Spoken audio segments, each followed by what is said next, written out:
And I have alongside me today my colleague Sean Finnegan. If you want to wave, Sean. Hello, hello everybody. And we're going to take you into the Heritage Centre that tells the story of the Paralympics, which actually began in this country. So I'm going to take you there. You can all do it from the comfort of your own home, but we're going to go into the space. So it's like a little bit of magic, this. I love doing it. So I'm going to share my screen with you. And hopefully you can all see that. And this is the Paralympic Heritage Centre entrance. It's on our website. And if you want to go into it yourself later on, you can do so from our website. And you'll be able to watch all the films and things that we haven't got time to show you today. So we're going to give you a little tour. And then Sean is going to listen really carefully.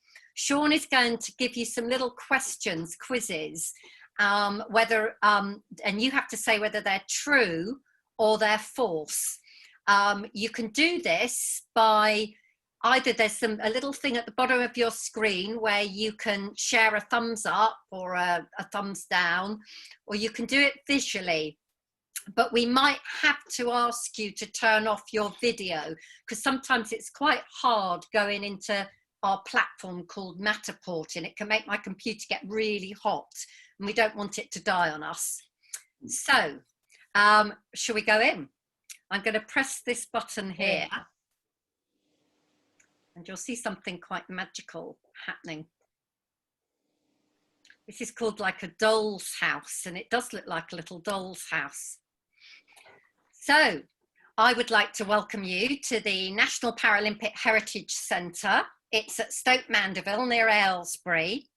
And it tells the amazing story of the Paralympics. And the Paralympics is the world's third largest sporting event. And through research, it is the most inspiring. And it's also really led the way in many respects regarding disability and fighting negative attitudes. So who started the Paralympics? Well, it was this gentleman here. So I'm going to take you inside. We shall go inside, and then I'm going to just turn around so we can look at this amazing man here. This man, and this is a bust of him, a statue of him there.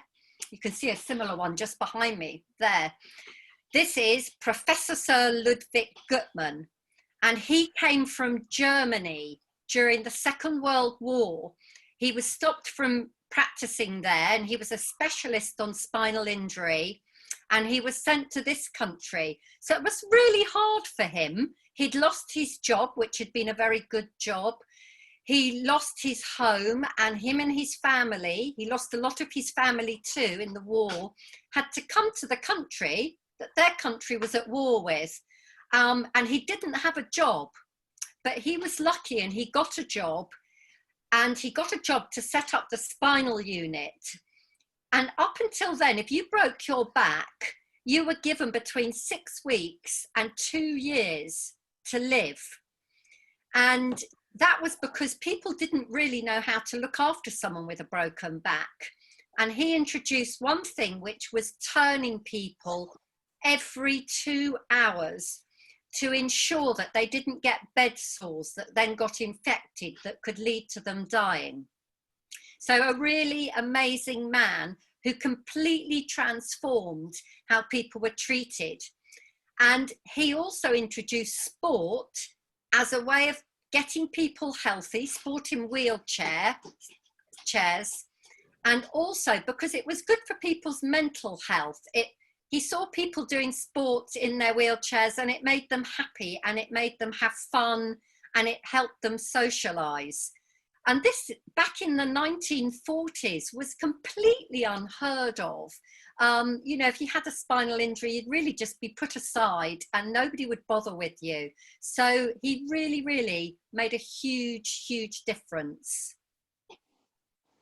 Right, Sean, I think it's time for your first 2 questions. Do you want me to stop sharing my screen or do you want to just do your questions? It's okay, I can do my questions, that's not a problem. So Vicky's already said, this is a bit of fun, that's all. Unfortunately, we can't award any winners, anything. The first, what I'm going to do is I'm going to read out two statements related to what Vicky's just said. And if you put your thumb up, you believe it to be true. And if you put your thumb down, you think what I've said is false. So the first statement is, Dr. Goodman was Welsh. Now, do you think that's true, thumb up, or thumb down for false? Okay, well, you can give yourself a pat on the back if you said it was false, because Dr. Goodman actually came from Germany. He was a German, his religion was Jewish, and so he had to leave Germany because his life was under threat. So well done if you said false. Right, the next one is, spinal injury patients only lived for 2 years at the most at that time. So if that's true, put your thumb up, and if it's false, put your thumb down. And that one is true. So spinal injury patients didn't have the care and anywhere near the care they have today. And Dr. Goodman made it that they could actually live a full life as if they hadn't actually had that injury. So they could live as long as anyone else. So well done if you got those two right. Right, I'm going to hand back to Vicky for the next section. Thank you. I'm going to move you. And welcome, Eve. I'm going to move you to an area now, which is what we call our timeline. So let me just home out on there. So this is the timeline, and it takes you all the way from this end, the 1940s, when Goodman first set up the spinal unit and the first games in 1948, all the way to the other end, which is all about Tokyo, and we'll look at that in a minute. So I'm going to show you a few really lovely objects. So this first object, this is the very, very first gold medal ever won by a GB athlete. And her name was Margaret Morn. She was a really lovely lady, which we were privileged enough to meet. And she won this medal, as you can see, for archery. So really, really beautiful medal. I'm now going to share with you, well, I want you to just look at this little statue here, this doll, this Japanese doll. And this doll was awarded to Kaz Walton, who was a Paralympic athlete. She's still very much involved in the games. It was given to her in 1964 when she did the first ladies wheelchair race. Dr. Goodman was not sure about real wheelchair racing. He thought it was dangerous, but she won the very first wheelchair race.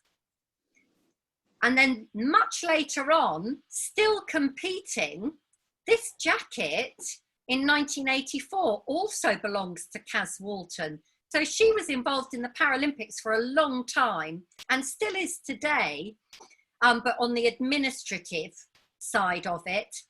And she won 3 gold medals in her career, as well as many silvers and bronze. And this jacket, it was the very first time in '84 when you could take your uniform home with you, you could keep it. Up until then, you had to hand back all your sports kit, and it would be used the next year by a different athlete, possibly. Now, what was really special about the 1984 Games is they were supposed to be held in America, but the place they were supposed to be held didn't raise the money. They said nobody was interested in disability sport, and they didn't bother raising the funding. And it looked like the Paralympic Games were going to have to be cancelled. But what happened is that Stoke Mandeville stepped in and said, we will host all the wheelchair sports. And New York City said, we will host all the sports for the other disabilities, like visual impairment and amputee sports. So the games went ahead. And you wouldn't believe it, but people in Aylesbury, they gave their spare bedrooms and they gave their gardens for camping so that everybody could come to the games. So that was a really amazing experience. Then the last object I'm going to share with you here is right down at the bottom. And this is the mascot for Tokyo 2020. Well, the Tokyo 2020 Games, Paralympic Games, should be happening right now. But because of COVID, they have been cancelled until next year. But this lovely little pink character called So Mighty, it sounds like So Mighty in English, but So Mighty in Japanese is a type of cherry tree. And the Japanese are famous for their beautiful cherry trees and blossom in the spring. And he's got a little logo you can see on his forehead here, which is the Paralympic logo. So it's back over to you, Sean, for our quiz questions this time. Okay, thank you. So this statement is, Kaz Walton won medals only in wheelchair racing. Is that true or false? Well, the answer is false. She actually won gold, silver and bronze medals for swimming, wheelchair racing, table tennis and fencing. So she actually was multi-talented, this lady. And she's, as Vicky was saying, she still actually works for the Paralympic Committee. So she had a fabulous career. The next one is the first ever gold medal was won for archery. That was in 1960. And the answer to that is true. Vicky showed you the first medal there that was won, and that was just for archery. Obviously, there were other events that actually took place, but archery was the very first gold medal to be awarded. The next statement is, in 1984, the Games were all held in New York. Is that true or false? And the actual answer is, it's false. The Games at the time, unfortunately, didn't get the correct amount of funding. I live near Stoke Mandeville Hospital, and my children and my grandchildren go to a school that was actually used to house the British athletics team. So the Stoke Mandeville Games did most of the events here, and some of the events actually happened in New York. But the majority actually happened at Stoke Mandeville, which was quite an amazing thing, given that it was just such short notice.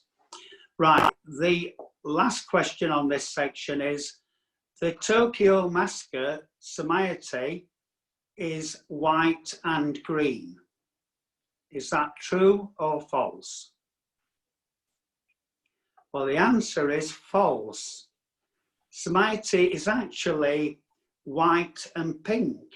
It's inspired by cherry blossoms, and it's actually, the actual meaning of it is that generally Samiety is calm but can be powerful when needed. And in English it also ties in with the so mighty. So this character is very mighty, and it'll feature heavily in the Games, along with the partner for the Olympic Games. The Olympic Games partner is blue and white, actually. So you'll see the two of them next year, hopefully. Okay, I'll pass you back to Vicky for the next section. Thank you. Thank you, Sean. Right, we're now going to look all about the evolution of sports wheelchairs.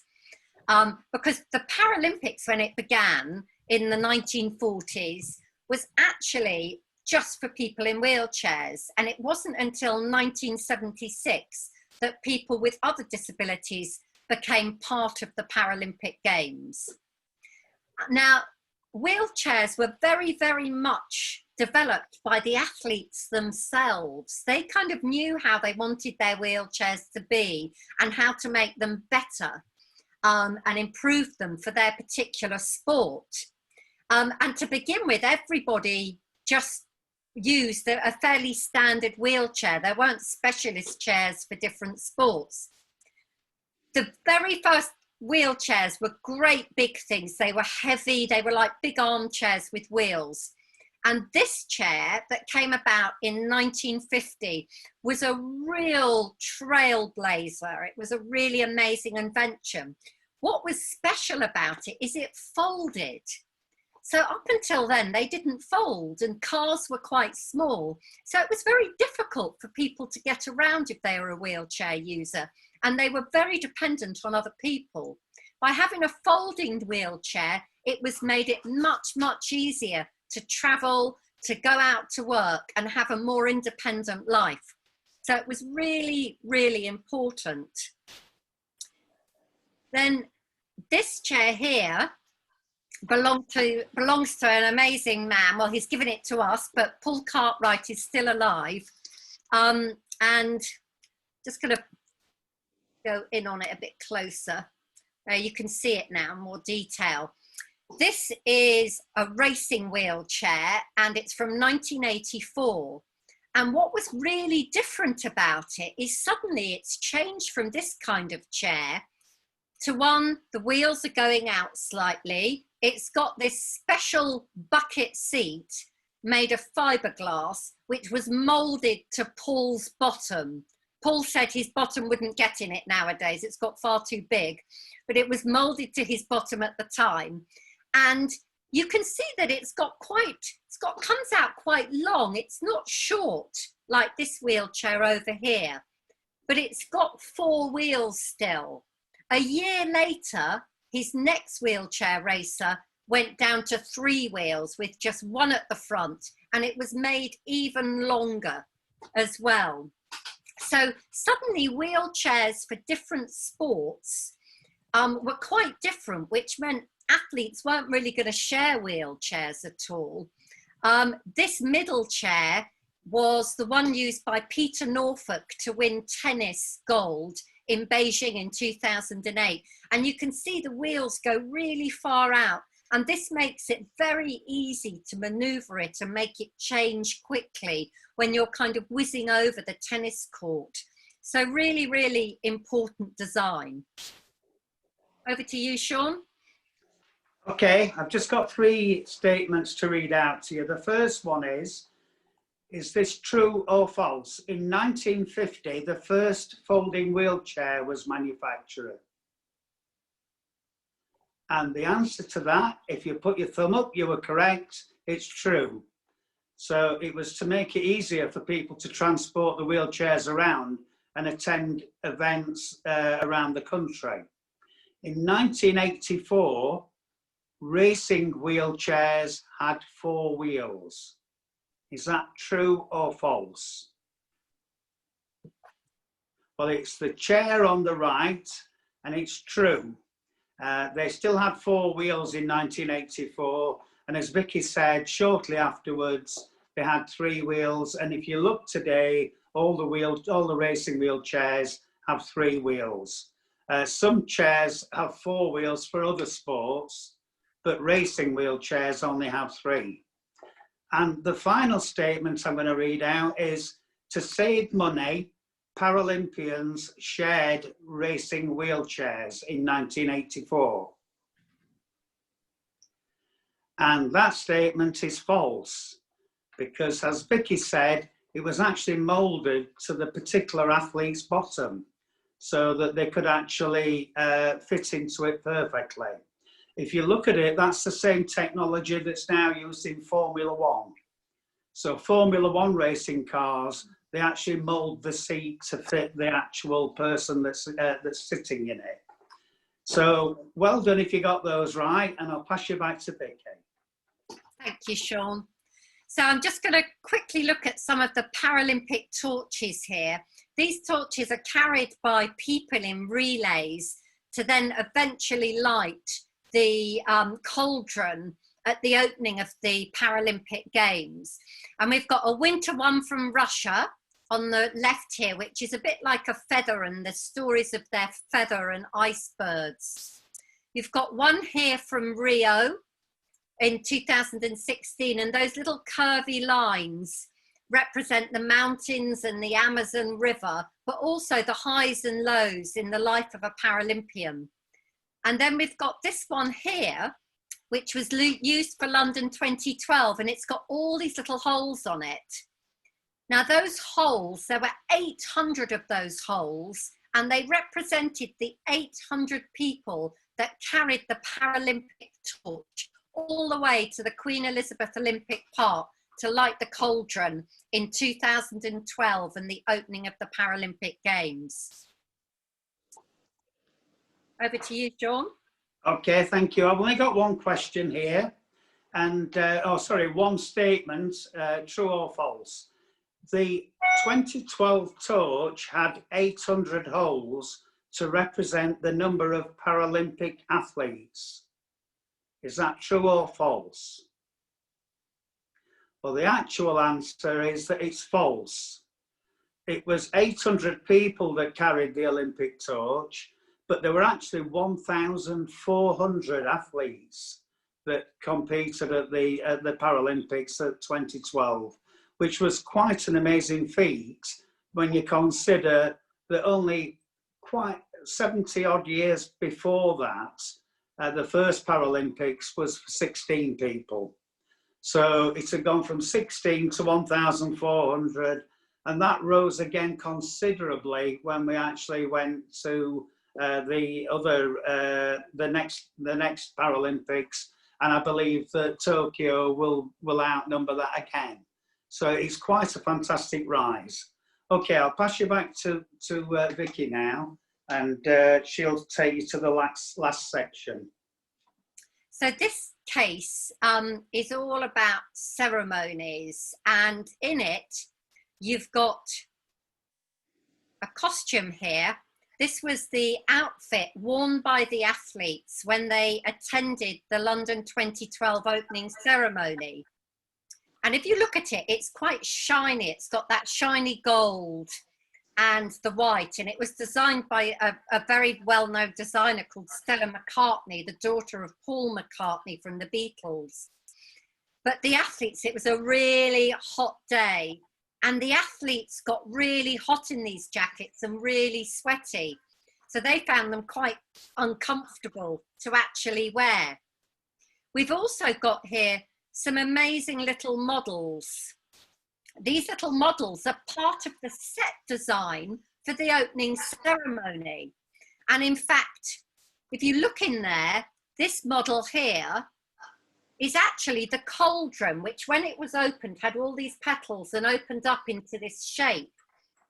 And this is a sculpture that was of an artist with a disability. She was born without arms and her legs as well. And they made it into a great big blow-up balloon for the opening ceremony. So I really love those objects. I think they're really beautiful. We then have this really unusual object here. And it's a very beautiful kind of certificate with a bird. It's a dove, and a dove is often a symbol of peace. And it's got a little map of the world underneath it, and it shows this in a big black line, a very odd route that they flew to Japan in 1964. Well, they flew that route because there was something going on then called the Cold War with Russia, and you couldn't fly over Russia. It would be dangerous to fly over Russia. So I really like that certificate. I just think it's really beautiful, and they handed them out to all of the athletes on their flight over to Tokyo. Okay, so I've just got two statements to read you. The first one is, the 2012 parade costume was very hot to wear. Is that true or false? Well, it's actually true. I think when Stella McCartney was actually designing it, she was thinking about the British weather. It was waterproof. And unfortunately, it didn't rain. It was very hot. So a lot of the athletes were really hot in that costume. The final one from me is that in 1964, the athletes asked if they could fly over the North Pole on the way to Tokyo. And the answer to that question is false. They didn't ask to fly over it, they had to. Although it was quite an adventure for them to actually go up, straight up north, over the North Pole, and then down to Tokyo. And I think that Vicky's got something to show you in a little while that's related to that journey. So thanks, Vicky. Over to you again. Thank you. Well, that's the end of our tour of the Heritage Centre. So I'm going to take us out. You can see we're based here in a sports centre at Stoke Mandeville Stadium. And this sports centre was actually built by Dr. Goodman. So it's lovely that we're there where the Paralympic Games actually began. And you can see here as well, one of the mascots from London 2012 called Mandeville over Stoke Mandeville, where the games began. So I'm going to unshare my screen, but we're going to share a couple of objects with you from the Paralympic collection. And if you've got any questions, don't hesitate to ask. Sean, do you want to kick off with one of your objects, or shall I do one of mine first of all? Yeah, I can do one of mine. First of all, I've got one of the medals from the 1965 Stoke Mandeville Games. At Stoke Mandeville, they didn't just have the hospital and then the sports facilities. They had a number of wooden sheds, and in each of those, there was a metalwork workshop, a woodwork workshop, other workshops that did all sorts of different basket weaving, etc. And these were all facilities to actually help people to rehabilitate and actually take pleasure in doing something that they could possibly take on throughout their lives. If you look at the timeline, now patients tend to stay at Stoke Mandeville for around 6 months or up to 6 months. Some of these patients were in Stoke Mandeville for up to 2 years. So this first one, it's a beautiful little box. It's got a nice brass clasp on the front and a brass hinge at the back there. If I open it up, you'll be able to see that inside there is a gold medal. And if I hold it a little bit closer, you'll be able to see that that medal was for snooker, which was one of the games in the 1965 games. The actual box, apart from being wooden, it's also lined with velvet, and so and also the top there, so that this could actually protect the medal. The other side of the medal, it actually says,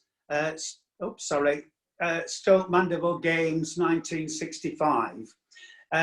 Just to actually cover that a little bit further, I've also got in our collection that, unfortunately, I couldn't get the actual item, so I'm showing you a photograph of it. This particular medal was one from the last time the games were held in Tokyo, and they should have been held this summer in Tokyo, was 1964.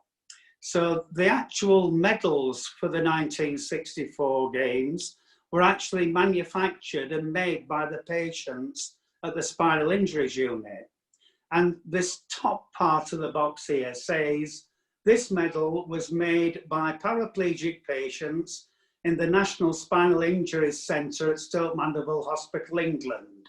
And the medal itself, around it, you can't see it very clearly, but what it says on there is the Stoke Mandeville International Games, Tokyo 1964.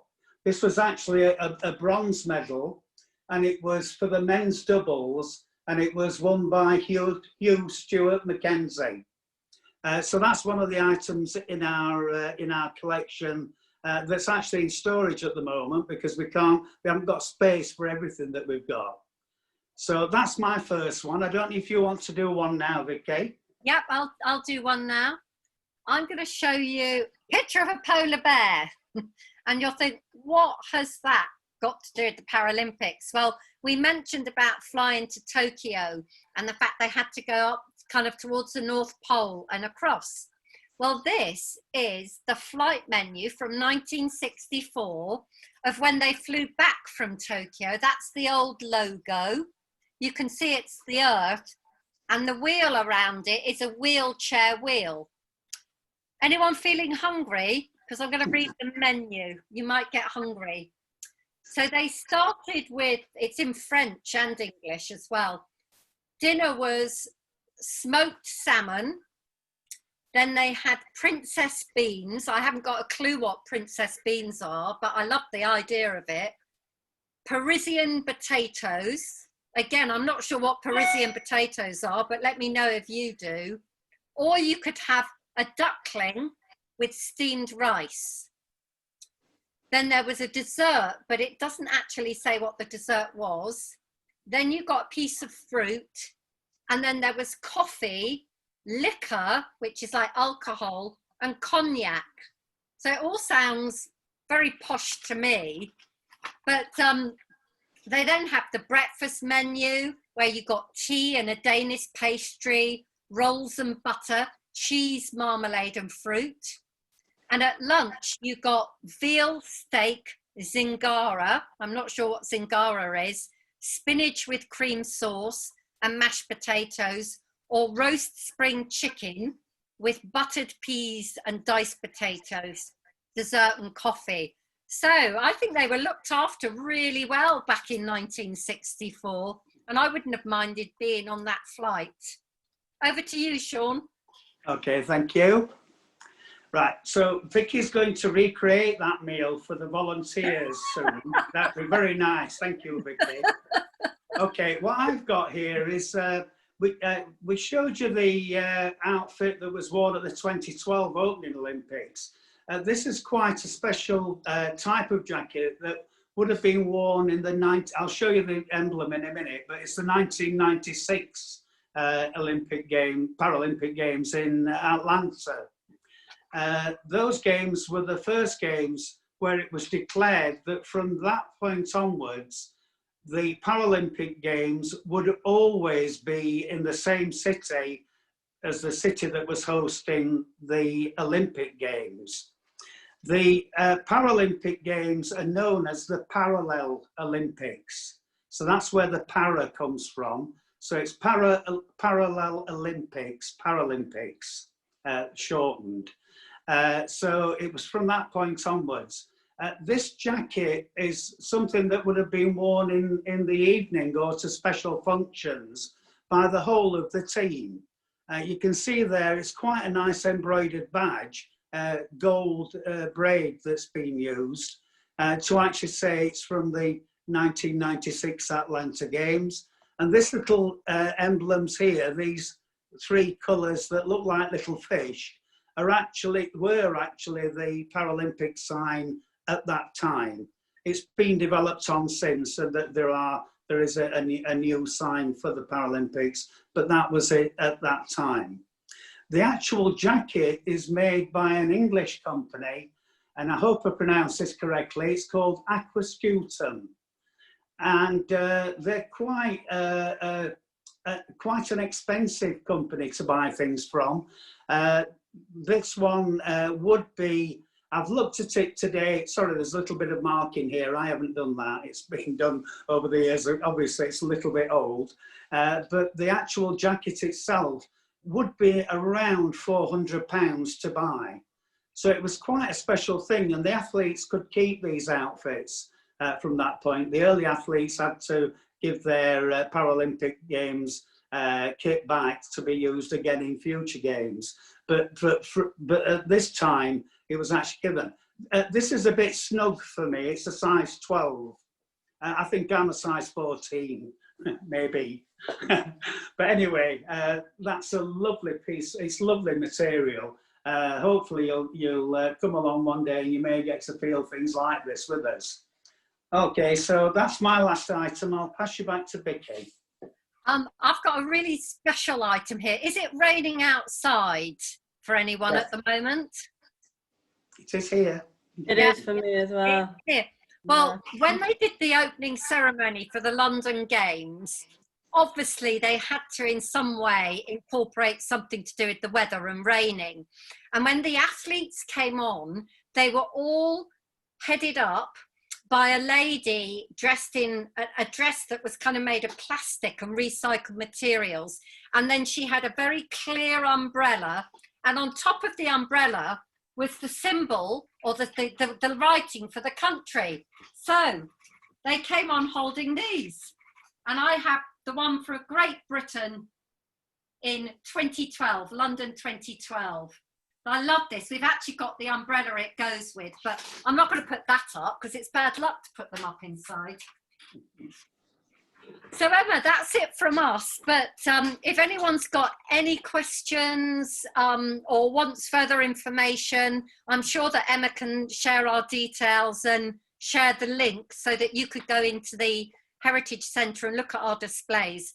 We've also done exhibitions in other parts of the country, and we have virtual tours of those available. So you can see what we did in Bradford or what we did at Cartwright Hall. So thank you very, very much for coming along today. And thank you for inviting us, Emma. Yeah, thank you. Oh, thank you so much, Vicky and Sean. And I must say, you're a very good duo. You should go into TV maybe. Yeah, I really enjoyed that. I've got a few people already commenting they would like to have the link and see more, so I won't faff around and get it up now, but I will send it free to people afterwards. If anyone does have any questions, got about a minute or so left. If you just type them in the chat, or you're welcome to unmute yourself as well and ask. Whilst anyone's thinking of a question, as you know, we've got one more day of the festival to go and a couple more sessions today. Next up today, we have got yoga with Michelle, who was our opening ceremony. So that should be, yeah, a lovely, relaxing session. So hopefully see you all there, and that starts at 4, and it's the same link as it is all week. And then this evening, 5:30 to 6:15, we've got a coach training workshop, which is also free and a great opportunity to actually, have one of our tutors give you some insight for free. And also to add that if you attend that session tonight, you get 20% off our e-learning course as well. So that's definitely worth coming to if you want to do the whole course as well at a later date. Right, I have got a question here. Nice. So question from Susan. I was wondering, do you get lots of former Paralympians visiting the centre? Yes, we do. And we also get current Paralympians. And whenever they visit, we ask them to select their favourite object on display. And we do a little video of them talking about their favourite object and why it's their favourite object. So it's always really wonderful to get them. A lot of the Paralympians were involved in the actual, how we developed the displays. And we worked with lots of disability groups to help us make everything very, very accessible. So there's sign language and descriptive text and widgets like Makaton language. There's all different ways you can access and learn about things. Just to add to that, there's since I started, there have been 2 Paralympians that have done webcasts for the Heritage Trust, and I found them both really useful. The first one was from a chap in 1984, and he told us about how he had his accident falling off the big wheel, and then how he developed to become a Paralympian. And the other chap is looking to be a fencing champion next year. And I found those really interesting. So I'm sure that we could give you the links to any of those in the future if you were interested. Yeah, because Suzanne Rogers came on and did a presentation for the opening ceremony for your event. Oh, right. Yeah. Yeah. And I've just had another question. The statue behind me, this is Dr. Goodman, and because I'm working from home at the moment, I bought it back so that I could have something of the Paralympics. And he actually looks over me and kind of keeps me in order. And I've got a question for one of you. One of you hasn't got you're not there, I can't see your face, but you've got the most amazing piece of sculpture. I don't know how to pronounce your name. El Buhaji. Oh, I'm so sorry. I don't know. But I think it might be someone. So Abdenachi here is a disability basketball coach from Morocco, and this might be one of the kids from his session. Is that right, Abdi? Because it looks like a Moroccan name to me. I don't think I can pronounce it either. He's called Yassine. Ah, do you have any idea what that sculpture is? Is it something that's his or? No, it's a Moroccan living room, and there is a tiles. The tiles been in the back, and it's a Moroccan traditional way. It's very, very old. It's like for Moroccan and Arabic tradition. That's it. Beautiful, beautiful. Yeah. Thank you. We can send you some tiles soon. Thank you. Can send us your weather as well, please. It's 35 degrees now. Well, that's why you commented on the chat. Come on, join us here. You're welcome. Brilliant. Thank you so much. No worries. Thank you for joining. Does anyone have any last questions? And probably there's a lot of amazing information to digest. Probably need a bit of time to take that all in. And as Vicky said, if you want to visit their website, you can look at the tour again and look at other resources they have. So please do that if you enjoyed today. Right, as I said, I will hopefully see you all at 4. We've got someone just coming in now. We'll let her come in so we can tell her to come here at 4. Yeah, hope to see you at 4 for yoga or at the coach training workshop tonight. Thank you so much again, Vicky and Sean. And yeah, hopefully I'll see you all very, very soon. Yeah, thank you very much. And maybe next year we'll get to meet you all in person. Yeah. I was going to say, yeah, Vicky and Sean were going to come to our actual live summer festival. And unfortunately, as it didn't happen, they've come on here. So I know it's worked out all right for us. But as you say, hopefully next year we'll get to meet you in person. Okay. Brilliant. I'm going to end the call in 5 seconds. So thanks again, everyone. And see you thanks. Bye. Bye. Sadie, I'm afraid the session's just ending, but yoga starts at 4, okay? So if you log on in about half an hour. Brilliant. Okay, thanks everyone. Thanks, Vicky and Sean. Bye.